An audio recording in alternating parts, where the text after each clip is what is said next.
The Titanic has hit the iceberg and it's starting to sink.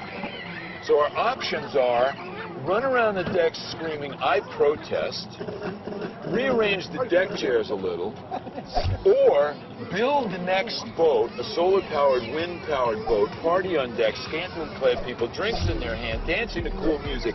You pull up alongside the Titanic, people are going to jump. Transnational corporations are not into local control. They come into your economy, your local economy, or your country only on the presupposition that they can take out more wealth than they put in. Otherwise, why would they do it? It's not a charity. It's a profit-making operation.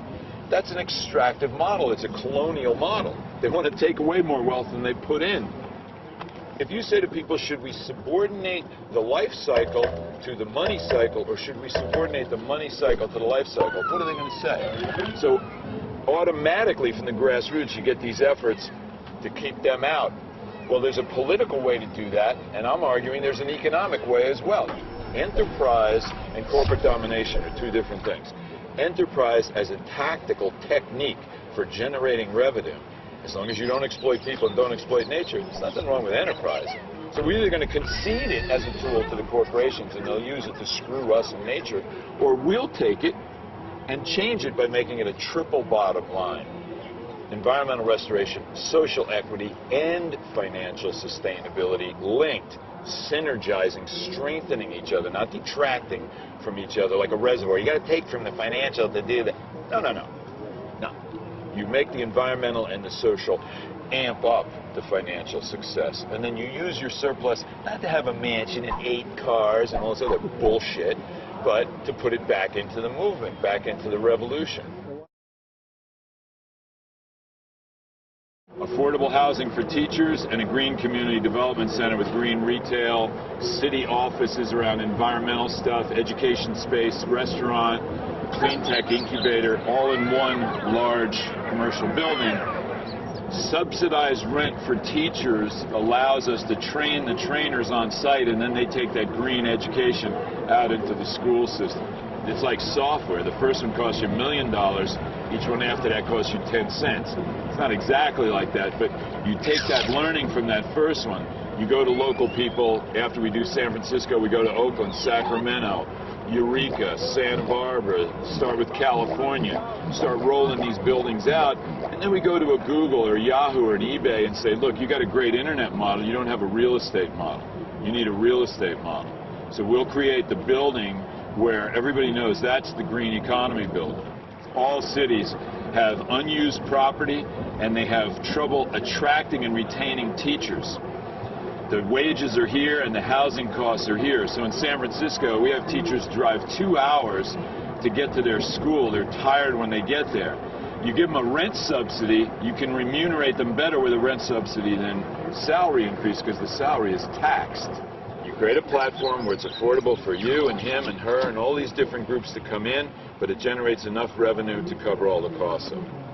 And the infrastructure is pretty much invisible, right? It's taken care of. The garbage, the waste, the recycling, all that, it's so well organized that it runs almost like a mechanism. So you're solving a bunch of problems all at the same time with one building designed at super green, above platinum LEED level. You know, the mayor of Salt Lake City, Utah, huh? It's a Republican state. Mayor of Salt Lake City, Rocky Anderson, comes to power. He goes, we're going to do sustainability. Trap the methane at the sewage plant and the solid waste treatment plant and use that methane to power generators that provide the electricity for that facility. Switch out all the traffic lights with the LED lights, change all the vehicles, change all the light bulbs, insulate the buildings, green, you know, you pass laws that say any new buildings have to be at these green standards. Mayors can do that. And it doesn't get on the corporate media, ABC, CNN, CBS, because who's their advertisers? Where are they getting? They're getting their money from the big auto companies and Exxon Mobil. And all. They don't want to see some alternative economy garbage at the local level, local control. We have the facts on our side, and we have moral authority on our side. We're the ones that want to feed all the children and have no homelessness. The other side, they have guns and money. They have the monopoly of power with guns and money. Okay, so I'm God and I'm dealing out the cards to you, and you can either have facts and moral authority or guns and money. Which are you going to take? You're going to take facts and moral authority because that's truth.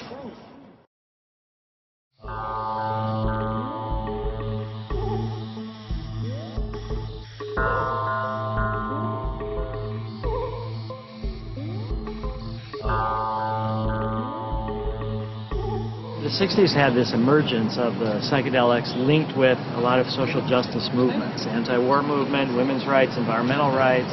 There was a sense, though, that at the time, the core elements of human experience were really not well accepted, so that birth was medicalized, and women were tranquilized, and men were not allowed in the delivery room. Death was something that you didn't talk about. Yoga was something that was nuts. If you did yoga, you were totally weird. These were kind of the basics when psychedelics started coming up and people started describing all of these experiences. Not only was it part of the social justice movement, but the core of the experiences were difficult for our culture to handle. What psychedelics can do, if incorporated into medicine, is have remarkable ability to help people deal with trauma, with relationships, for couples counseling, with confrontation with death, more tolerance, more acceptance of diversity, more search for common ground, ability to work through dialogue rather than through war. Patience is the fastest way. You know, if you push too fast, if you're impatient, you're not going to get where you want to go. You're going to get people nervous. So if you are complacent and too patient, then that's destructive also. Moving at the speed that you can, bringing people along at the speed that they're willing to go, that's actually the fastest way. You go too fast, there's a counter reaction.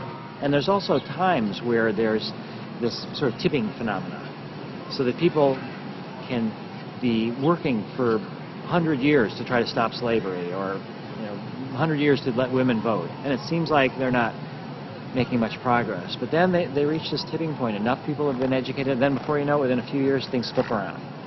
We want to think we're at this tipping point, and we want to think change is right around the corner. So the point is, would we do anything differently? Are we or aren't we? We still have the same choices. Are we going to try to work in the ways that we think are most effective? I wish and hope that this tipping point is near. I can't really say. I thought that we would have changed global policies a long time ago, that people would have seen the bankruptcy of prohibition, the necessity for altered states and spiritual experiences. But I think that there is openings that I've not seen in a very long time. I think we are living in crucial times. There's no doubt about that. Whatever the Mayan calendar happens to say or not say is irrelevant. If you look around, we're living in crucial times. I think one thing that concerns me is, again, this making something too concrete.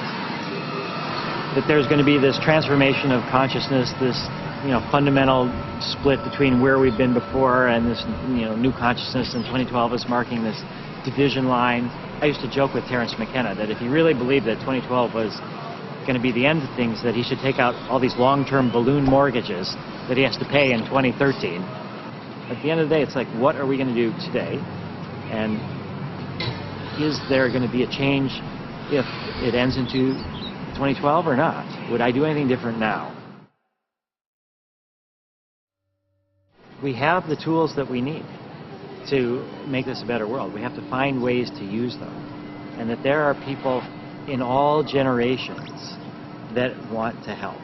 So the solutions are there. It's not too late. And the tools that can promote radical transformation, that can promote less dependence on fossil fuels, all these different ways, the tools are there.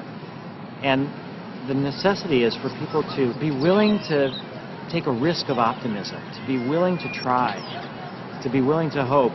And that if you give up without that, you've lost. If you try, you've won, even if you don't succeed. And I think that's the other big message. It's the effort that really matters. Maybe we won't be able to save the planet. Maybe the global warming will happen and everything will change and it'll be bad for us and species will die. Maybe we won't. But that doesn't really matter. The joy is in the struggle. The joy is in the trying to make it happen. So you don't have to believe that it will work. I think that's the first thing, is it doesn't, you just have to believe there's a chance.